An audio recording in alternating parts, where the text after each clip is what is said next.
Good afternoon, butt kickers. It's August 31, the 243rd day of 2011, which means it's the final episode of It's the Program. That's it, I'm done, and no amount of persuasion or begging is going to deter me. Well, okay, you drive a hard bargain, but here's the deal. I'll do It's the Program again, but it'll only be half as long this time. 4 months instead of 8. You got it? I wonder if that joke is stagnated yet. I mean, it only comes around once a month, but it still worries me. As a matter of fact, one of the things that's been on my mind a whole lot recently is the general stagnation of this program. Sure, this program is repetitive, both in form and style, and that's to be expected, but I think this redundancy is highlighted by the show's most inherent flaw, which also happens to be its primary objective, and that's its daily occurrence. I set out to make a video every single day of 2011, something I feel I've done a pretty swell job of so far, and when I set out to do so, I knew it'd be hard. And it has been. There have been a few days where doing a video seemed nigh impossible. But even harder than that, at least recently, is this feeling that I'm just going through the motions, and that I'm slowly but surely losing people's attention. And so I've come up with a list of emergency counter-procedures to combat stagnation, just in case this show begins to feel even more trifling than it already does. Feel free to use these anti-stagnation tips for your upcoming attempt at a year-long web series.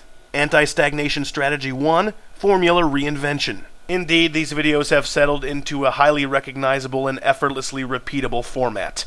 I tell you the date, go on to some significant historical factoids of today, throw in a few glib jokes, and then it's a wrap.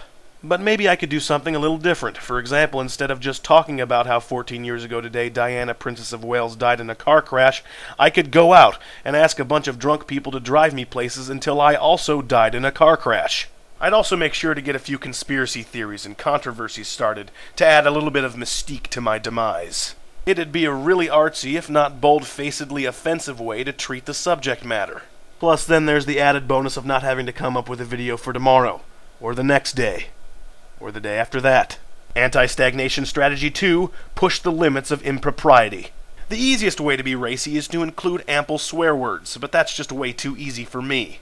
Instead, starting tomorrow, my videos will carry on normally, except that there will be an act of gratuitous violence or uncensored sexuality going on in the background.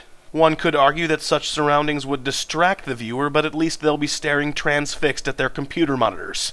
Anti-stagnation strategy 3, have characters go through massive life changes and advertise it thoroughly. On the next It's the Program, Griff finally admits that he's gay. And then on the It's the Program after that, Griff finally admits that he's not really gay, he's just a really manly-looking woman. And then on the It's the Program after that, Griff finally admits that he's not really a manly-looking woman, but actually a camel in a manly-looking woman costume. It's the Program. Just you try and keep up with this nonsense. Viewer discretion advised. And anti-stagnation strategy 4, avoid repetition at all costs. That being said, until next month, I'm Griff, and I'm still talking.